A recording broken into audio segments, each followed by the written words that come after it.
The FBI is closing in on alleged members of anti-government militia groups tied to the assault on the Capitol. CBS News has learned the latest suspects are affiliated with the extremist groups the Three Percenters and the Oath Keepers. A U.S. Army reservist was also charged Sunday, joining a growing list of suspects in the Capitol attack. Investigators are ramping up efforts to identify rioters who used military-style tactics as prosecutors consider possible sedition charges. For more, let's turn to CBS News senior investigative correspondent Catherine Herridge. Hi there, Catherine. These individuals were affiliated, as we said, with the anti-government militia groups, the Three Percenters and the Oath Keepers. What more do we know about these groups and the suspects, and are there more arrests to come? Elaine, I think one of the most important things as it relates to the Capitol breach is that both of these groups really try and target and recruit individuals from law enforcement as well as the military. And when you look at the arrests that have come to date, and I'm told more are expected this week and significant arrests this week, what you see is that they're from disparate parts of the country. And that matters because it goes to this whole issue of coordination and premeditation. So is there evidence that these individuals conspired in advance of January 6th to breach the Capitol and then they executed their plan on that date? Or was it just a bunch of random individuals who came together and managed to breach the Capitol? Based on my reporting, the evidence is leaning towards the former, that there was or likely coordination between individuals in some of these groups. So, yeah, the suspects are believed to have used military-style tactics in the attack. Tell us a little bit more about these tactics and why they're so concerning. We were first to report here at CBS News that investigators with the U.S. Attorney's Office here in Washington, part of the Sedition Task Force, so that's led by the acting U.S. Attorney Michael Sherwin, it was a Tier 1 priority to identify individuals who use these military-style tactics to breach the Capitol. So what does that mean in layperson's terms?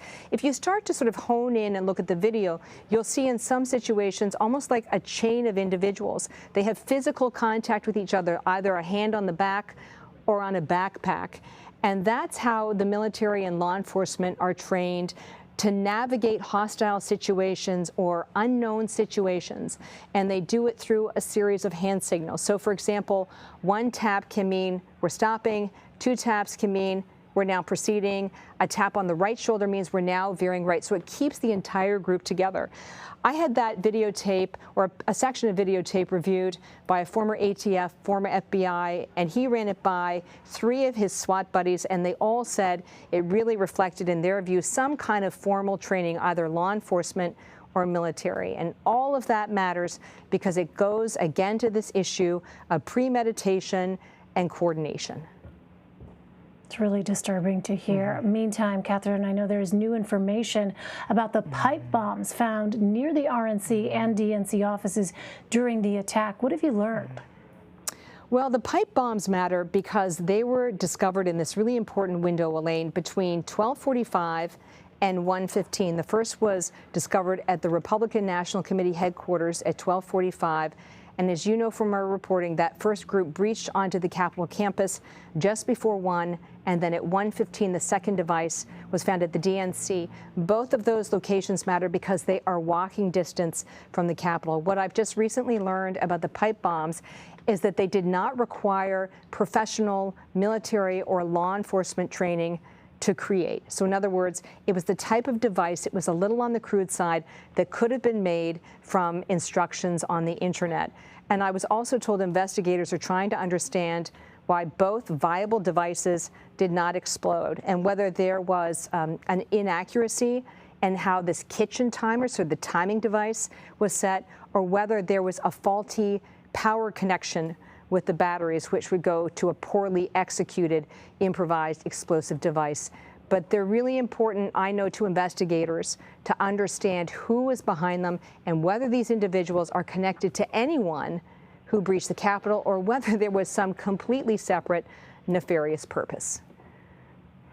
Finally, Catherine, defense officials have expressed some concern about a possible insider attack or other threat from service members.